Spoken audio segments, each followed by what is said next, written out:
Magandang umaga po sa bawat isa. Good morning. It's good to see everyone today. At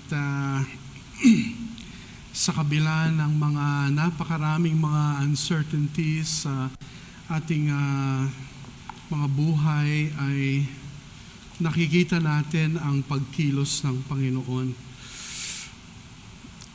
Nabanggit ka na elder sa panalangin na at least kahit papano ay sana matuloy ang peace talks, ang kapayapaan sa Middle East at lalo na sa mga Hamas at sa Israel. Pero ganun pa man ay may pangamba. Alam ko, elder, may pangamba sapagkat iba rin talaga ang Hamas, no? Kaya siguro ang pinakamainam na gawin ay talagang dalhin natin sa panalangin that the Lord will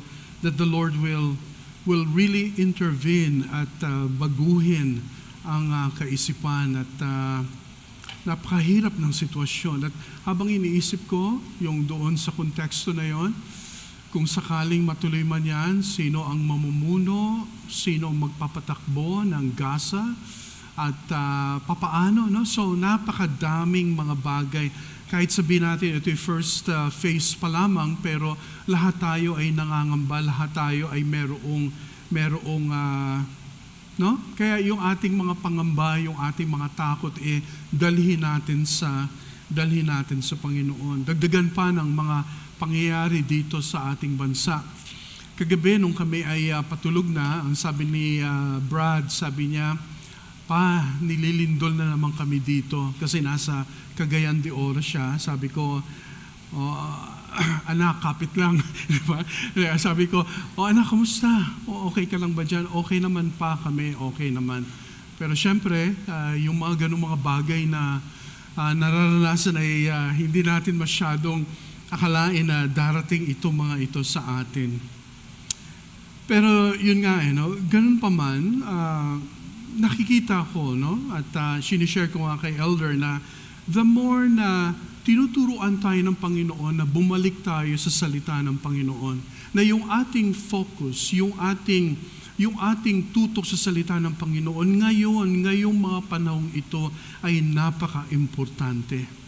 At alam nyo, hindi natin nakalain na every time, no, na may mga bagay na pangyayaring ganito, mga kaganapan sa buhay, yung talata o kaya yung series natin, actually we are having a series in the book of 1 Thessalonians at ang ating topic ay When the Church Was Young. Ibig sabihin nung bata pang iglesia. Di ba? Yun yung ating series, no?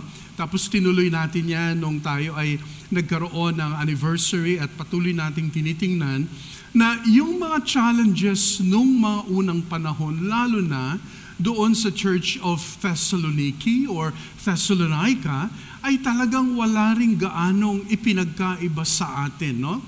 Alam natin na ang Roman Empire, ang imperyo ng Roman world, ng Greco-Roman world noon, ay talagang napaka-powerful.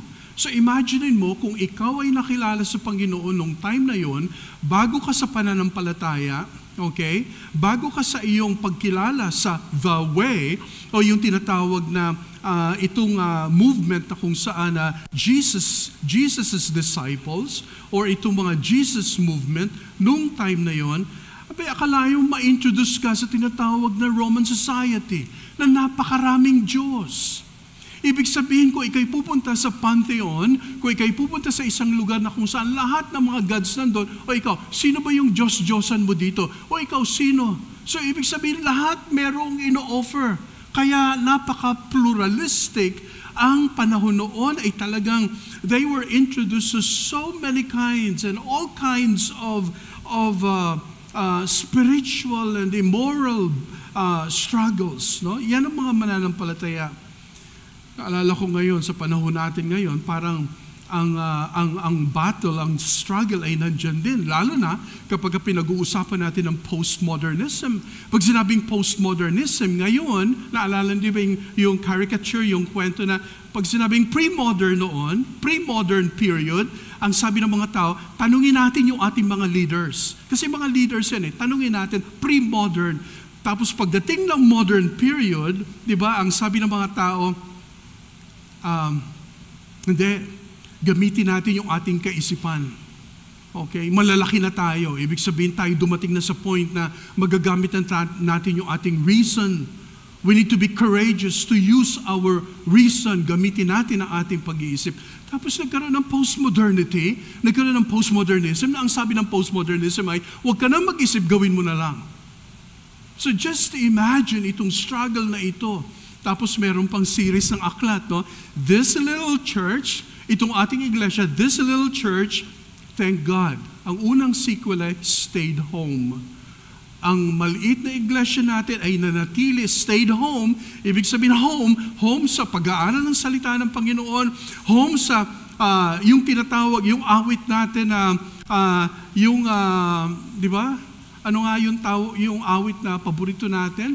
Di ba tayo ay tinatawag na old-fashioned because we believe in the old-fashioned way and the old-fashioned gospel? Di ba? Yan ang sinasabi nila. Naniniwala pa rin kayo sa absolute truth and so on. Well, we cannot do anything but to stand squarely on the Word of God. Tapos meron namang isang aklat, this little church went to market. Ibig sabihin, pumunta ng merkado at nandun, bumili ng kung ano-anong kanyang pwedeng makita at tapos may sequel pa na isa, this little church have nothing. So, ibig sabihin, sobrang dami ng mga churches ngayon na kung saan ay nagiging struggle natin. Ano ba talaga? And so, there is this challenge for us to go back. Bumalik talaga tayo sa salita ng Panginoon. At alam nyo, talagang napakaganda. Ako'y siguro nga, no, yung aking obsession pagdating sa learning at pagdating sa mga books yesterday, I was just working on some of my new books at talaga namang sobrang dami. Ibig sabihin, the Lord has placed us here and at the same time, tayo ay kanyang in-equip. In-equip tayo ng Diyos, binigyan niya tayo ng kakayanan na kung anuman ang dumating sa ating mga buhay, anuman ang mga challenges ay pwede nating harapin head on. Pwede nating salubungin head on, that we will not to go around and to avoid, but rather head on. Ganun din sinasabi ng Panginoon when it comes to trials and temptations, di ba? Ang sabi ay, the Lord by His grace will enable us to face all these things na talagang na merong kakayanan at merong biyaya. So, nakita ko dito na ugmang-ugma sa ating konteksto ang ating pinag-aaralan sapagkat ito pa rin ang ating isinusulong ngayon sa ating iglesia. Kaya, ang ginawa ko ay may English, may Tagalog, kaya yan ang gagawin natin, exhortation to persevere. Na pag sinabing exhortation, ito yung tipo na may warning, ito yung tipo na merong encouragement, ito yung tinatawag na meron ding instruction. Kaya lahat ito ay nariyan on the basis of the text para makita natin kung ano ang dapat nating gawin. So, pag sinabing exhortation to persevere, yan yung tinatawag nating pagpupunyagi. No, alam nyo, kahit saan natin, sa larangan, kahit anuman larangan ng buhay, importante na meron tayong pagpupunyagi. Ang ibig sabihin ng pagpupunyagi ay, yung bang ang lengguwahe ng John ay pananatili. And that's the idea of to abide. Pero sa totoo lang, kung sinabing abide, hindi ibig sabihin na ikaw ay magiging immobile, kundi when you abide, you continue, you remain. Nananatili tayo. Saan? Sa salita ng Diyos. Nananatili tayo sapagkat ito lamang ang way para tayo ay magkaroon ng pagpapagal. Pero when you persevere, kung tayo nagpe-persevere, kailangan ay maliwanag din sa ating kaisipan saan tayo magpupunyagi sa buhay na ito. Saan tayo magsusumikap bilang mga anak ng Diyos, saan tayo magsumikap sa buhay na ito bilang mga anak ng Diyos. Ayan. So una, napakasimple lamang ng ating outline. Number 1, ayan, saan tayo magpupunyagi? Okay, this is actually an invitation. Una, merong panawagan. This is a call to holiness. Ibig sabihin, ang panawagan ay, call, ito ay panawagan na ikaw at ako ay dapat isipin natin that we were called, okay, to live. Nung una pa man, tayo ay tinawag ng Diyos na tayo ay mamuhay na merong kabanalan. Now, let me read from another version, and I want you to follow me with your eyes. No? Hindi ko na nilagay sa ating screen, pero ang context nito ay, if you remember, itong 1 Thessalonians, di ba? Sabi nga natin, tuwang-tuwa si Apostle Paul nung pinadala niya si Timothy para i-double check ang mga mananampalataya sa Thessalonica sapagkat alam niya na bitin si Apostle Paul. Nabitin din yung mga believers ng panahon yun sapagkat lumalabas na maaring more than 3 weeks, okay, si Paul na nag-minister doon sa Thessalonica. At dahil din sa need, okay, sila ay umalis. Kaya ang sabi ni Paul, talagang gusto kong bumalik, gusto namin bumalik ng mga kasama kong ang team. Okay, nandiyan si Silas, nandiyan si Timothy, di ba? At siguro marami pang ibang mga sumusunod sa kanila. Maaring si Timothy ay talagang pag may iisipin si Apostle Paul na somebody who would be responsible, alam niyo may mga ganyan talaga sa church. Yung bang kapag inisip natin, sino kaya ang pwedeng gumawa nito? Sino kaya ang pwedeng pumunta doon? Sino kaya ang pwedeng maging in charge dito? Si Apostle Paul, inisip niya si Timothy. At nung pagpunta doon ni Timothy, and by the way, the very name of Timothy is so wonderful, God-honoring man. Ang pangalan ni Timothy ay napakaganda sapagkat para sa buhay ni Timothy, siya ay pinalaki ng lola at saka ng kanyang ina. Okay? Maari daw na ang father ni Timothy ay maaring hindi mananampalataya, pero ang lola at saka ang nanay, ang mother, ay talagang nag-nurture kay Timothy. And of course, kasama din si Paul bilang isang spiritual father. Diba, napakaganda. So excited si Paul na talagang malaman niya, wow, ang sarap. Nakita natin sa chapter 3. Diba, parang ang feeling ni Apostle Paul ay buti na lang, salamat. Subalit, merong pang mga bagay na dapat nilang gawin. Si Paul, hindi siya hihinto upang bigyan sila ng encouragement na talagang magpatuloy. Tingnan niyo po, let me read from another version, and isa sa mga paborito kong versions ay NLT. Ang sabi po dyan, finally, dear brothers and sisters, para kay Apostle Paul, yung paggamit ng adelphoi, yung paggamit ng salitang ito ay saklaw niya ang brothers and sisters. Very unique kay Apostle Paul. So ibig sabihin, alam ni Apostle Paul na itong tawag na ito ay talagang bagay sa mga Thessalonica sapagkat nakita ni Apostle Paul. Ano yung nakita niya? Remember the triad of faith? Your work of faith, your labor of love, and patience of hope. Yung tatlong yun ay nakita ni Apostle Paul. Diba? Actually, ang mabigat na doon, pagdating ng 2 Thessalonians, inulit-ulit ang triad of faith. Nung time na yon, ang sabi ni Paul, we are bound. Pagdating ng doon sa 1 Thessalonians, parang it was a customary way of parang saying na talagang nagpapasalamat kami. Pero pagdating ng 2 Thessalonians, if you look at that, ang sabi ni Apostle Paul, we are bound to give thanks. Naroon ang formality na dumating sa life ni Apostle Paul na talagang kahanga-hanga itong mga taga-Thessalonica. Pero, hindi pa rin sila ganap. Hindi pa rin sila yung bang di ba? Yung tawag natin doon, wag makasigurado o kaya wag maging presumptuous o baka kayo ay bumagsak. Kaya ang sabi dito ni Apostle Paul, ang sabi na, finally, dear brothers and sisters, we urge you in the name of the Lord Jesus to live in a way that pleases God. Malugod ninyo ang Panginoon. Pero alam naman ni Apostle Paul na maayos din kalang buhay. Kaya lang, merong need sapagkat ang time noon, alam ni Apostle Paul na ang Thessalonica ay isa sa mga lugar na kung saan ay talagang napaka-pluralistic, napakaraming mga tao na galing from the Gentile influences, maaring mag-sneak in sa kanila at maaaring may mga ganong peligro na nangyayari na noong time na yon. Ang sabi na dito, to live in a way that pleases God as we have taught you. Ayan. So verses 1 to 8 yan, as we have taught you. You live this way already, ayan na ipamumuhay nyo na, and we encourage you to do so even more. Mga kapatid, napakaganda ng kaisipan dito. Napakagandang kaisipan ni Apostle Paul. Alam nyo, para tayo ay talagang manatili sa pamumuhay na merong kabanalan, napaka-importante ng sinasabi dito ni Apostle Paul. Dapat pala, in-nurture daw natin yung habit of remembering. We need to nurture the habit of remembering. Do you remember those things? Naalala ba natin ang ating mga napag-aralan?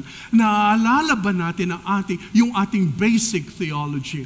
Naalala niyo, parati kong sinasabi, the basics are the deepest of theology. If you know your theology, naalala ba natin ang ating theological convictions?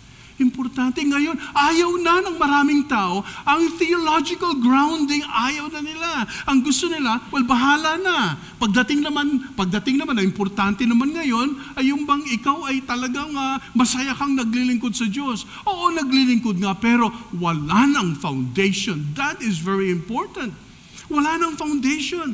Kaya pala, dito sa konteksto na ito, as we have taught you, so live this way already. And you live this way already, and we encourage you to do so. For you, sabi ng verse 2, for you remember what we taught you by the authority of the Lord Jesus. Alam niyo, we thank the Lord for our church sapagkat talagang tayo ay nagsasubmit talaga. Tayo ay nagsasubmit talaga. Saan? Sa authority ng salita ng Panginoon. Ibig sabihin, importante sa atin na ang salita ng Diyos ang nasa. Kaya tingnan nyo, no? This is very symbolic. Meron tayong isang pulpit lang.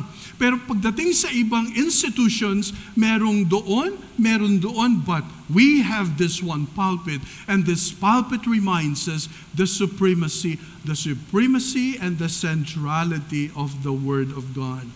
So alam nyo, dapat palang alalahanin, it requires the encouragement and inspiration then from other believers. Hindi lamang nire-remember natin yung mga, kaya alam nyo nung Wednesday during the face-to-face prayer meeting, alam nyo, sana makadalo din ang lahat, no? Alam niyo, napakasarap din talaga. Yun yung mga panahon na kung saan ay nag-share, tapos meron pang mga naluluha-luha kasi nga na-express yung kanyang testimony. Alam niyo, we need to go back to memorize verses. We need to go back na i-memorize natin yung mga verses na kung saan una nating minahal, unang nakapagbigay sa atin ng talagang tibay. Naalala niyo ba yung mga verses na yan? Sino sa atin na may memorize na verses na isa? 2? 3? Meron bang 10? Meron bang 20? Alam niyo, nung estudyante, nung college pa ako sa Bible school, si Pastor Kumising. Alam niyo, marami ang natatakot sa kanya at naandap at marami ayaw sa kanya kasi sa buong semester, i-memorize mo ang 120 verses. At yung 120, tapos every class, si Pastor Sam Kumising, matandang Pastor Sam, may ganun, no? Tatawagin, Galanza Leonardo, can you say this? Malupit, di ba? Naalala natin yung mga competition ngayon, di ba? Nakita natin sa YouTube. Ang mga bata, kung mag-memorize ay talagang memorize ang buong Psalm 23. Memorize ang buong mga chapters ang minamemorize. Well, hindi naman dapat natin, baka magpa-memorize si Pastor. Baka malilate ako, di ba? Hindi naman ganoon. Pero ang point ay, alam nyo, napakasarap mag-memorize. Diba? Sabi nga ng text, Thy word have I hid in my heart that I might not sin against Thee. Okay? So, do you have verses? Ang sabi dito, dapat i-develop para tayo ay mamuhay na may kabanalan. I-develop natin ang remembering ang ating memorya. Alam nyo, nakakapagpatalas din talaga ng ating memories kapag marami tayong memorized na mga verses. Sabi ni John Piper, no? Ito yung mga fighter verses, panlaban ito mga ito.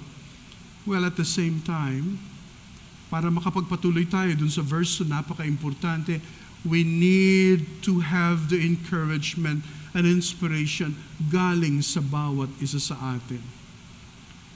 Alam nyo, kahapon, second Saturday na, we started a lesson, a series, a Bible study pag Saturday, pag-ahon mula sa depresyon.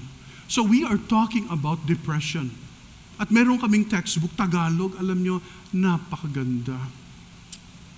At sinisikap natin na talagang malagyan talaga natin ng very specific na mga halimbawa. Alam niyo, sa totoo lang, lahat tayo, okay, ay dumaranas ng depression dahil meron tayong pagkabigo at dahil din sa ating mga kasalanan. Ang depression, umiikot doon sa mga bagay na yon. Di ba? Yung feeling mo, failed ka, Lord, talagang failure ako. Panginoon, ako'y bigong-bigo. No? Tinanong ko nga kahapon, anong halimbawa kapag ikaw ay bigo? Naku, unang-una talaga, bigo sa pag-ibig. No? Ba't kaya pala, yun ang unang-una, no? Bigo sa love life. Well, siguro, that's a natural thing. Pero minsan, pagkabigo ay hindi lamang doon. Hindi lang, ang daming mga failures, pero kasama rin pala yung ating mga kasalanan, kaya tayo nagkakaroon ng depression sa ating buhay. So, we need to have this, hindi lamang i-memorize, hindi lamang balikan natin yung ating mga lessons, but also, kailangan natin encouragement ng bawat isa. Alam nyo, kung sakaling gagawin natin ito, palagay ko, this will make a big difference. Before you say anything, pag-isipan mo na maigi, at mas maganda na ang salita na babanggitin mo ay talagang words of encouragement. Or, kung talagang medyo mahirap, huwag ka na lang magsalita. Andiyan lang yung presensya mo, di ba? O kaya ganyan lang, hello, ganyan lang. Pero alam niyo, we need to do that. Kailangan natin encouragement. Kailangan din natin magsalita. Hindi rin po pwede yung, ang tagal mo ng mananampalataya, o kaya kasama yung parang nakagaya ka pa rin, parang, kailangan mo rin magsalita. We need to share. We need to do this para ma-encourage. At alam nyo, ang sabi dito, no? Ito, ang sabi ng verse 3, do you want to know the will of God? Okay, young people, is this not your question?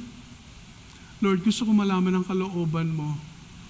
Alam nyo kung bakit binanggit ni Apostle Paul ito, sapagkat napaka-importante. There's a call. Pero tiniyo, ang sabi ng verse 3, God's will is for you to be holy, maging banal.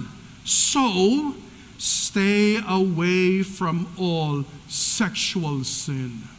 Mga kapatid, kaya binanggit ito ni Apostle Paul sapagkat nung panahong yon, during the Roman Empire, ay talamak at saka ang lifestyle ng mga Gentiles ay talagang napaka-immoral at maging ang example ng mga emperors dahil din sa medyo mabigat na kostumbre of slavery.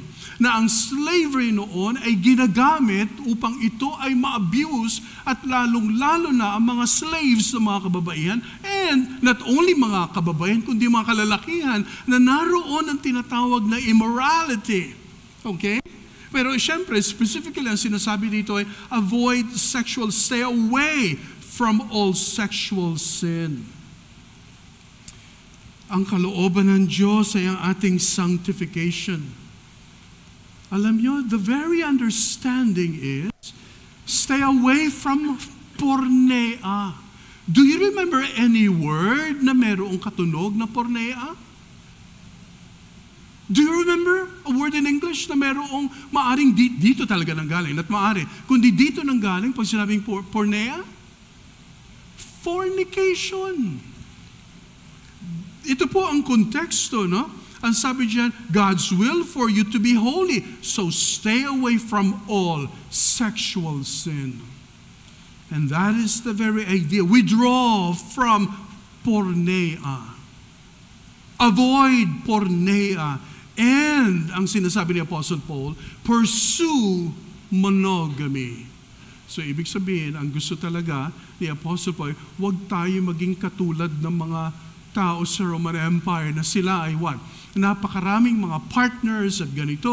At meron ding mga men na meron silang sexual activity at kasi talagang napakatindi rin ang panahon na yon.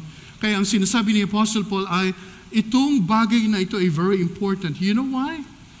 Because the purpose is basically for you and for me to be holy. And that is the idea of sanctification. Ang nais ng Panginoon that you and I will be sanctified every day. And so you and I will pursue the will of the Lord. Kaya tingnan nyo, ang kalooban ba ng Diyos ay ating nararanasan when we pursue holiness? At sa context nitong tinatawag na sexual purity. Yeah. And God is talking to us right now, I know. The Lord is talking to us right now. Kaya nga ang solusyon ng Panginoon is for you and for me to let the will of the Lord work in our lives sapagkat meron siyang naisip, hindi na tayo katulad noon, iba na tayo ngayon. Ang sabi ng verse 4, that each of you will control his own body and live in holiness and honor. Now, marami mga scholars, ang ibig sabihin ng body dito ay, some would say na ito'y may patungkol sa tinatawag na each one's wife. Well, may ganong klaseng interpretation in the history of the church. And then, pangalawa, meron din tinatawag na ito yung iyong body, yung aking sarili mismo na dapat kong pag-ingatan. And then there's another one which is a bit extreme. Ito daw yung may kinalaman sa male genitalia. Pero I think ang pinakamahalaga and the most close o kaya the closer to the text ay ang tinatawag na your own vessel and my vessel, ang ating body. That then each of you will control his own body and live in holiness and honor.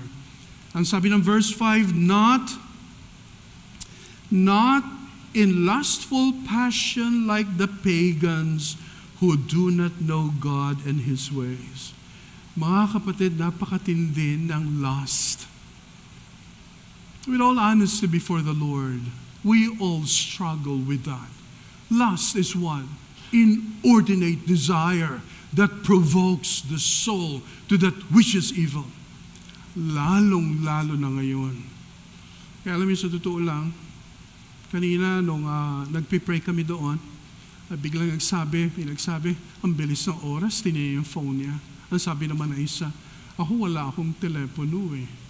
Alam niyo, sa totoo lang mga kapatid, maraming wisdom pa nga kapag ka ikaw, hindi ko sinasabi na dapat wala tayong telepono, hindi rin po pwede yun because in this day and age. Pero ang point ay, hindi rin natin pwedeng sabihin na tayo ay may mga gadgets na yan at sasabihin natin na tayo ay well advanced, na tayo ay okay, nasa maayos na kalalagayan. No! In fact, we struggle with that. Mga kapatid, aminin ho natin sa harapan ng Diyos. Yan po ay ating struggle. Lahat ho tayo. Kaya nga, di ba, sinasabi natin, make sure na yung ating mga telepono, kasi imagine mo, nakikinig ka, okay, kaya nga may panukala, no? Ang sabi ng elder noon, we need to bring our what? Our physical Bibles. Dali natin ating mga Bibles, kasi kung aasa tayo, well, hindi ko sinasabi. In fact, there was a time when I said, let's turn on our Bibles. Oo, nabanggit ko yun when I was talking to a particular context. Kasi ang konteksto ay mga young ones, let's turn on our Bibles. Pero di ba maganda, let's open our Bibles. Iba rin talaga. So ibig sabihin, well, hindi naman tayo legalistic at kapag sinasabi natin na gano'n, tayo ay nagkakasa. Pero ang point ay, imagine niyo kung gaano ka-challenging when you rely so much on your gadget. Imagine niyo, nandiyan lang. Kaya it's just a click away. Pag sinasabi natin ako, lalo na ang mga bagay-bagay na umiikot lamang. Mga kapatid, be careful. Be careful of the algorithms. Ay, alam niyo, ano kaya, no? May mag-check sa atin. Tingnan ko nga kung ano yung mga vinivisit mo mga sites. Young people, you listen. All of us listen. Because of algorithms, malalaman kung ano ang familiar na mga sites na iyong pinupuntahan. God is talking to us. Ang tawag, ang call, ang tawag ng Panginoon is for all of us to be holy before Him. At yan ay may kinalaman sa ating pananaw din with regards to opposite sex or with regards to sex. Paul views sex outside of marriage as like a thief.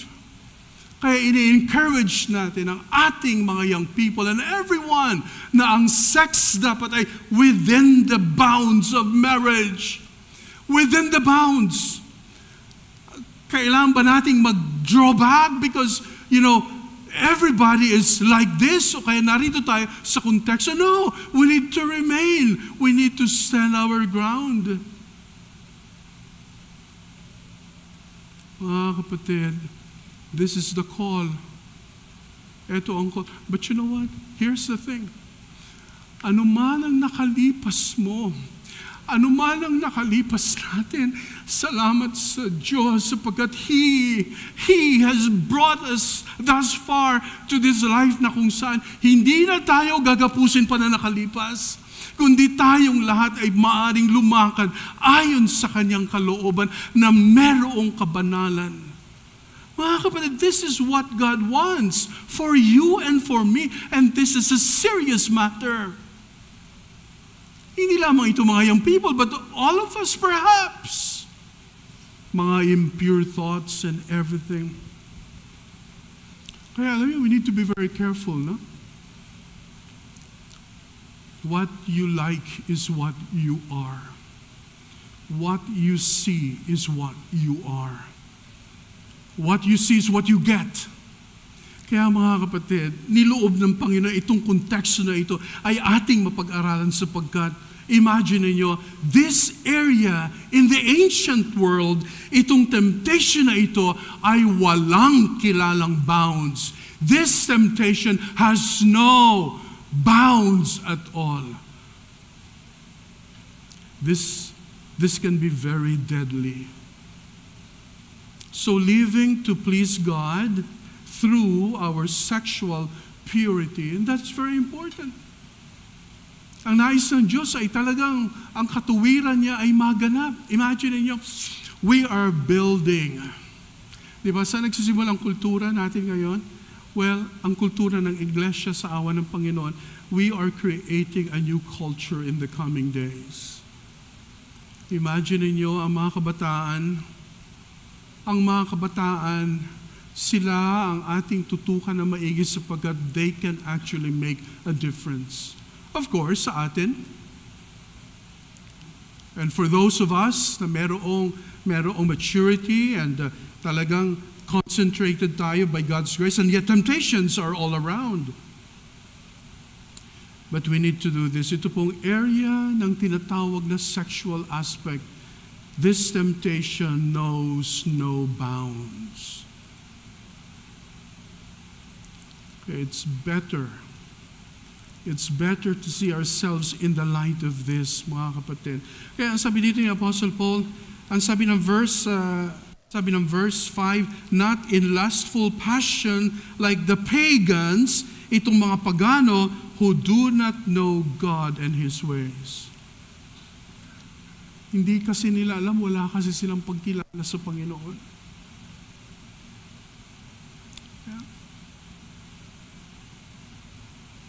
And then, look at point number 2. Not only called to holiness.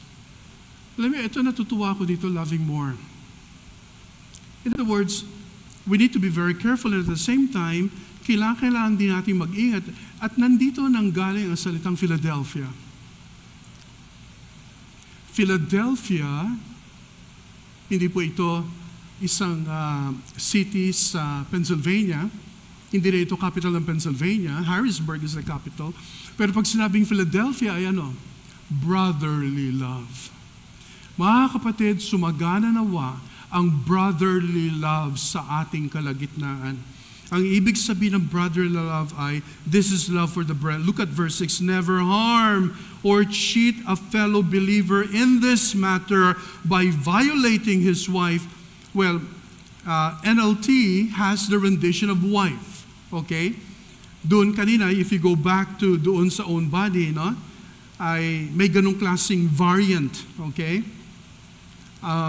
Never harm or cheat a fellow believer in this matter by violating his wife, for the Lord avenges all such sins, as we have solemnly warned you before.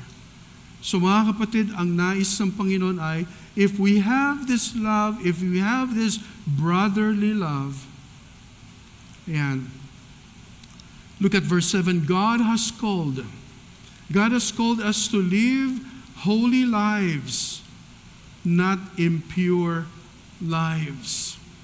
So diyan makita natin na napakahalaga na tayo po ay ang ating pagmamahalan, ang ating love for the brethren must be a clear evidence of our relationship with the Lord.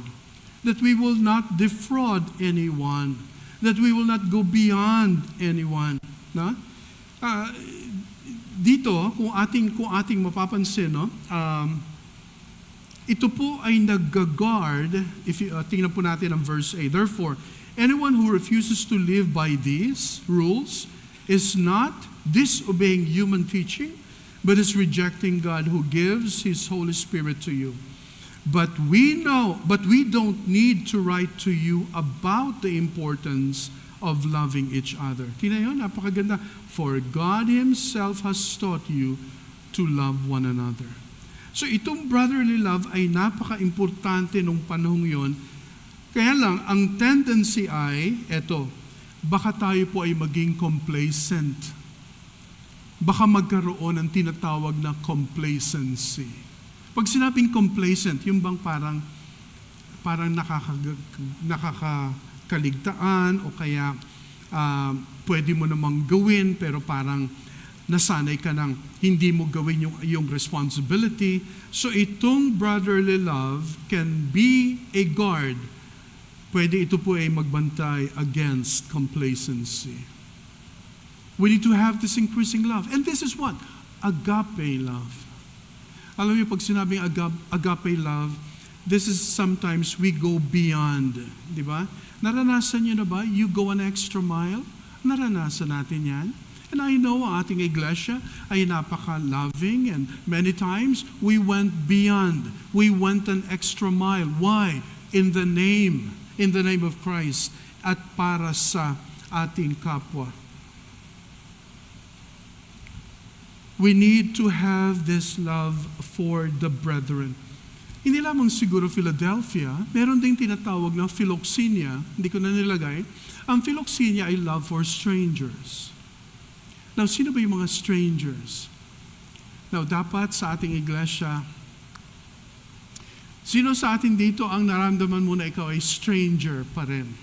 Well, of course, with the exemption siguro, yung ang ating bisita, natutuwa ako na meron, andito si Ron at saka si Lynette, mamaya ipapakilala natin. Dahil first-timers, syempre parang stranger pa ng konti, pero sa lahat sa atin dito mga kapatid, meron pa bang strangers? Oo. Yung ating mga ibang mga bisita perhaps. Pero mga kapatid, sa context ng church, hindi dapat maramdaman ng bawat isa. Hindi ka others. Para ka namang others. So hindi. You belong. We belong to one another. And then number 3 and the last. Living with integrity. Nilagay ko integridad o katapatan. No? Siguro mas madaling tingnan natin yung integridad at saka katapatan. No? Balikan ko muna yung verse. And indeed, you already show your love for all the believers throughout Macedonia. Nakilala itong Thessalonians na itong mga taga-Thessalonica sa kanilang pag-ibig. Even so, dear brothers and sisters, we urge you to love them even more. No? Dagdagan pa. And then third point, living with integrity. Ang sabi ng verse 11, make it your goal to live a quiet life, minding your own business. Now, tingnan niyo ang wisdom talaga ng Panginoon. Hindi pa tang sabi, love the brethren, even more. Pero biglang pagdating dito, tingnan niyo, napaka-balance, no? Make it your goal to live a quiet life, minding your own business and working with your hands just as we instructed you before. Ibig sabihin, importante rin na ang bawat isa sa atin ay, of course, meron tayong Philadelphia, meron tayong love for the brethren, pero importante rin pala na ang calling na binigay sa akin ng Panginoon, na ganito ang aking calling, ganito yung aking vocation, I need to make sure na yung vocation na ito ay talagang pinagbubuti ko. You see, that's the thing. Pinagbubuti natin ang bawat vocation na meron. Ano ba ang iyong? For example, kahit sa church, ano ba ang area ng iyong ginagawa, di ba? Pagbutihin mo.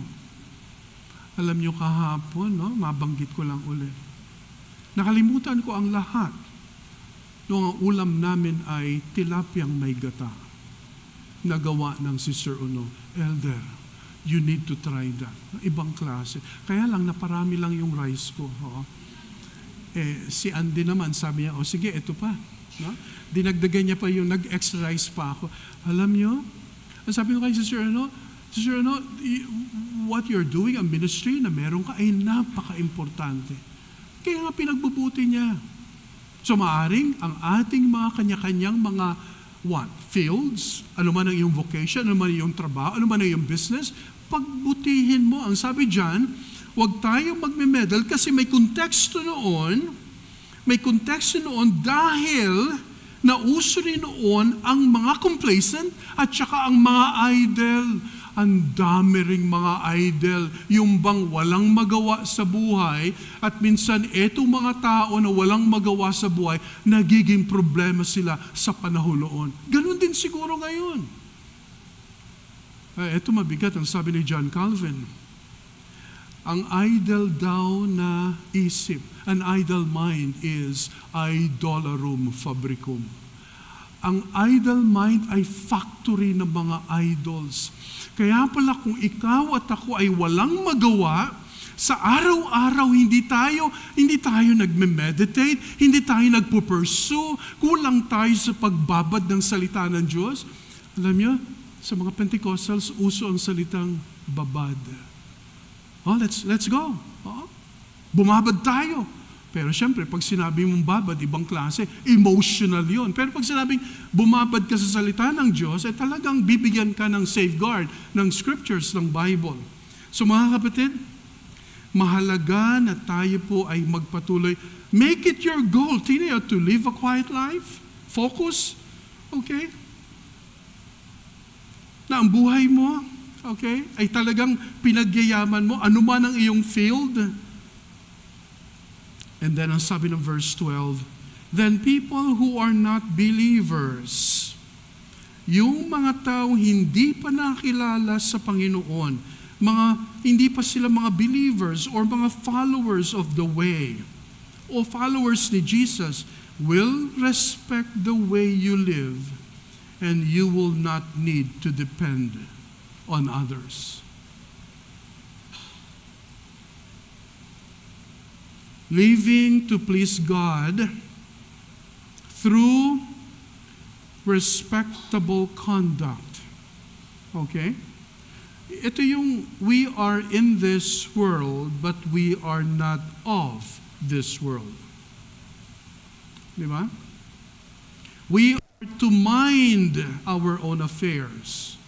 Alam niyo, yung isang konteksto rin, no? Kung yung bakit binabanggit dito, yung mind your own, noon, merong tinatawag na patron and client context.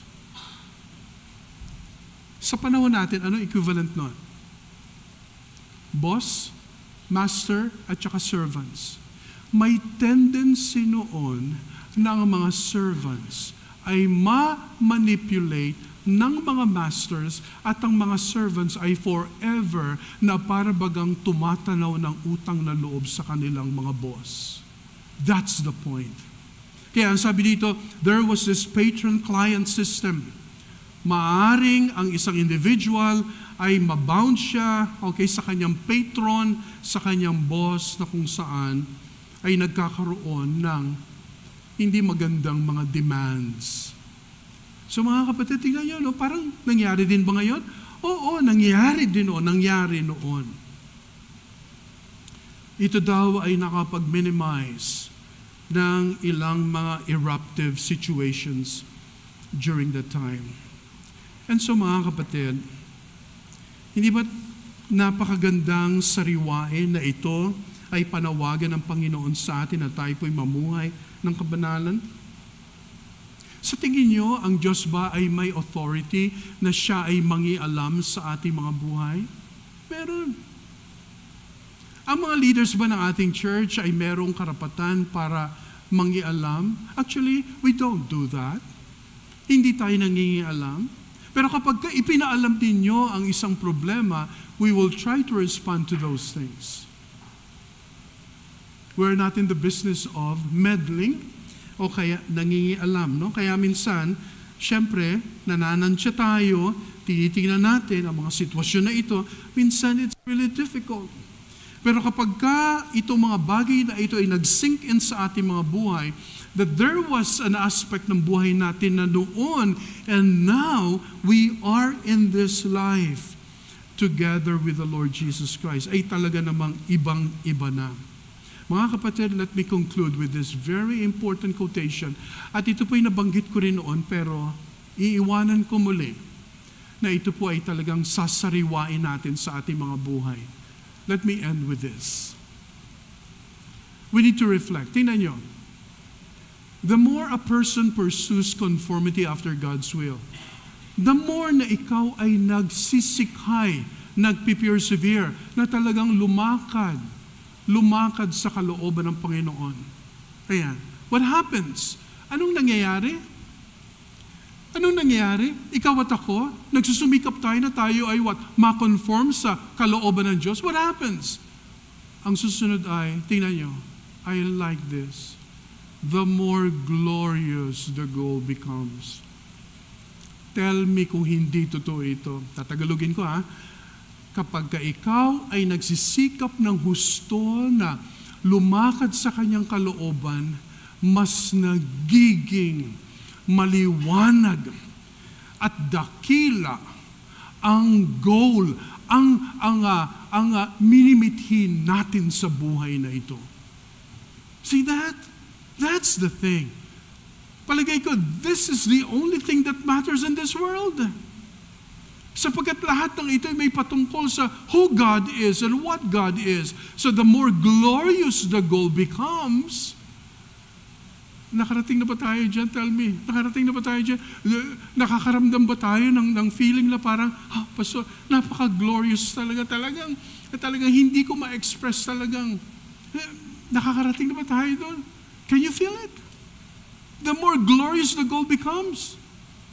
At eto pa, the greater, mas lalo ang iyong pagsusumikap, the greater the advances made. Alam ko mga kapatid, na hindi po ito ngayong sermon lang and then we will all be okay. No. This will be a lifelong commitment. Oo. Nasimulan na rin natin. Sinimulan na ng Panginoon. Ano sinasabi ng Philippians 1:6? Being confident of this very thing, that He who has begun a good work in you. May nasimulan ba ang Panginoon sa buhay? May nasimulan ba ang Panginoon sa buhay? He will perform it. He will complete it until the day of Christ. Itutuloy ng Diyos. Lord, Ikaw ay karapat-dapat. Itutuloy kong sumunod sa iyo hanggang sa dulo ng buhay. Everything will pass away in this world. Lahat tayo ay lilipas. Ayan. But one thing remains. And that's about God's will in your life and in my life. At sana magsama-sama tayo, kapit-bisig, at ating itanyag ang kalooban ng Diyos sa ating mga buhay. So, we need to persevere. We need to move on. We need to remain and continue. Tayo pong lahat ay manalangin. O Diyos, maraming pong salamat. We thank you, Lord, for these truths.